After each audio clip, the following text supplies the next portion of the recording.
Good evening, ladies and gentlemen, and welcome to the Mahoning Drive-In Theater.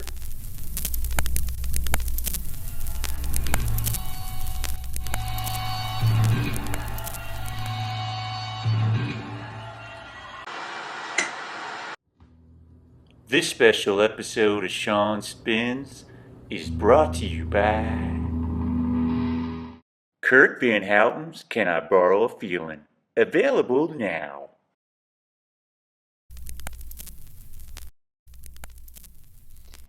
Well, welcome back to Shaun Spins, and there goes the budget for color film for the year. This is episode 60, and I'm your host, Shaun, and I hope everything is well. Well, got an interesting episode for today, and the producers already look incredibly upset. Where are you two?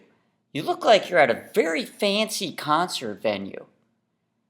You know, I went to a few concerts myself recently. Nothing as fancy as a venue as you two are at, yet, well, there was some dancing.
We live in New York, and it's true what they say that this is Philly. Let's get back to episode 60 of Shaun Spins. We're going to be talking about the band Common Writer and the album This Is Unity Music. I finally found it on vinyl recently. It took me forever to find it. I can imagine, like a lot of people, I got into the band Common Writer via Operation Ivy. And Operation Ivy broke up, and part of the band became Rancid, and part of the band became Common Writer. I wasn't really into Rancid, yet I really got into Common Writer. And I think one of the reasons I got so into Common Writer is I had met Jesse from Operation Ivy before Common Writer came out, and he was just incredibly kind. I met him via a friend of mine. I used to hang out with two Matthews. One was a guitar player, and the other one was a DJ. Well, the one that was a DJ called me one day, and he says, I really want you to come hang out with this guy, Jesse, I met, and I want you to meet him. I think you two would get along. So I go to meet him, and he's incredibly kind. And I didn't really know who he was, and it didn't matter because he was just so kind. And he did play a huge part of my life, helping me at that time. And I do remember my friend Matthew, that was a guitar player, took me to a Borders bookstore, and he picks up an Operation Ivy CD. And he goes, that's the guy Jesse that we've been hanging out with. And you never would have known it. He was so calm, didn't really talk about the band, and he was there just to get well. And he was in a peaceful place, and he was just such a great guy. And like I said, he played such a big part in my life in the mid-90s, helping me along with so many other people. Yet I will say, from like 18 to like 20 years old, he was a big part in helping me at that time in my life. The last time I saw Jesse was around 1998, I'll say, and I was taking photographs of a friend of mine's band with a really, really old camera, and I'm holding a disposable camera in my hand to use it as the flash as I'm holding the other camera in my hand with 1600 Fuji black and white film in my hand. And the band is playing a lot of cover songs and like songs like from the Beatles and the Indigo Girls. And I remember hearing someone singing at one of the little tables, and I looked over and it was Jesse.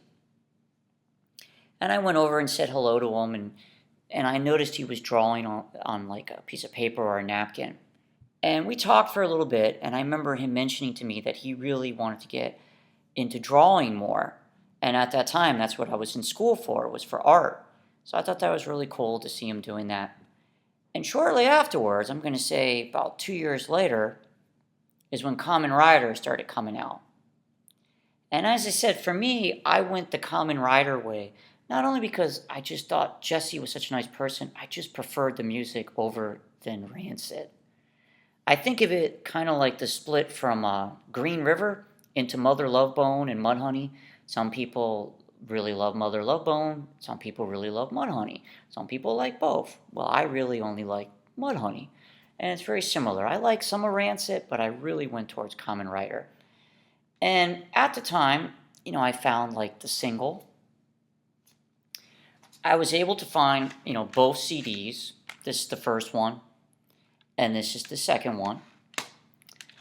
Now, the first one, Last Wave Rockers, I could find on vinyl shortly afterwards, and I still find this record to this day.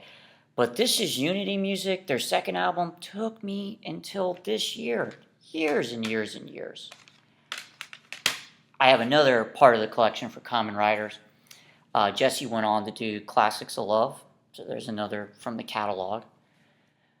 Yet, let's get back to Kamen Rider. Wonderful music. Now, the first album is great. I would say a little bit more calmer. Second one, This Is Unity Music, more into punk rock. Now, as I said, I finally found it on vinyl. Kamen Rider is a three-piece band, yet on This Is Unity Music, there is other players on the album also.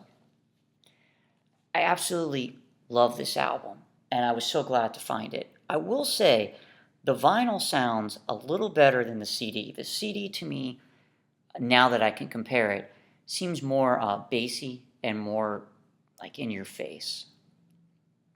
There's two tracks on This Is Unity Music that really stick out to me. One is Small Pebble. Now, for me, Small Pebble is the closest I would feel like of listening to Kamen Rider, and it sounds like Operation Ivy. I saw you burning in a starlit night, just like a pantheon of comets in flight. Time, a place, a face, no matter. Now listen to an idiot chatter.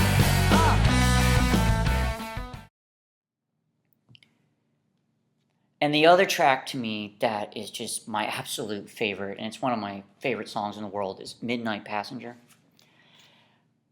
What a great, just a great song. And it's Jesse playing guitar on it also, not just singing. I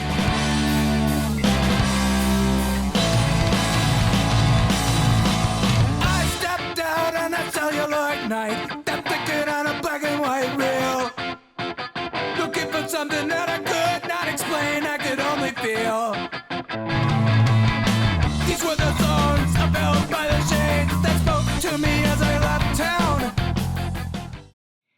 For many, many years, when I would make a mixtape or a mix CD, that song was always included as either track 2 or track 3. That's how much I love that song.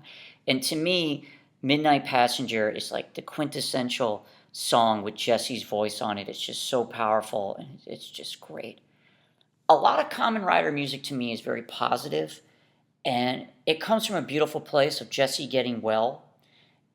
And one of my favorite things too, like when you start looking at the Common Rider stuff and Jesse moving on in his life, is he did get more heavily into doing artwork, and I thought that was great.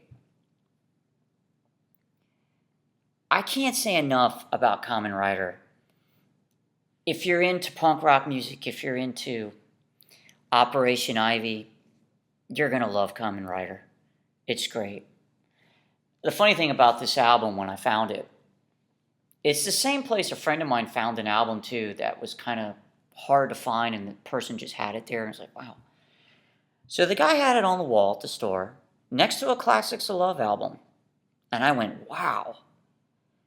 And immediately I wanted to get it. And he was really glad I was getting it because he was like, I'm glad it's going to a home of someone that knows the music and like appreciates it.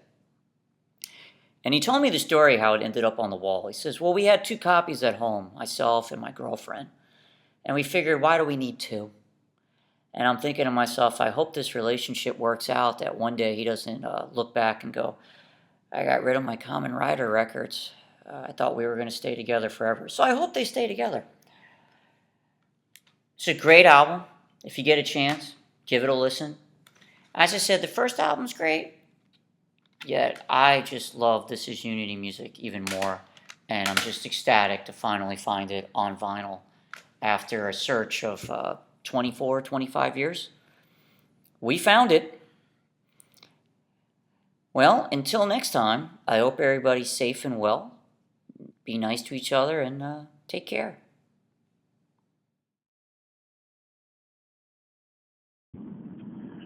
This is Shaun of Shaun Spins, or one of the producers. Got a box set of polka records we'd like reviewed.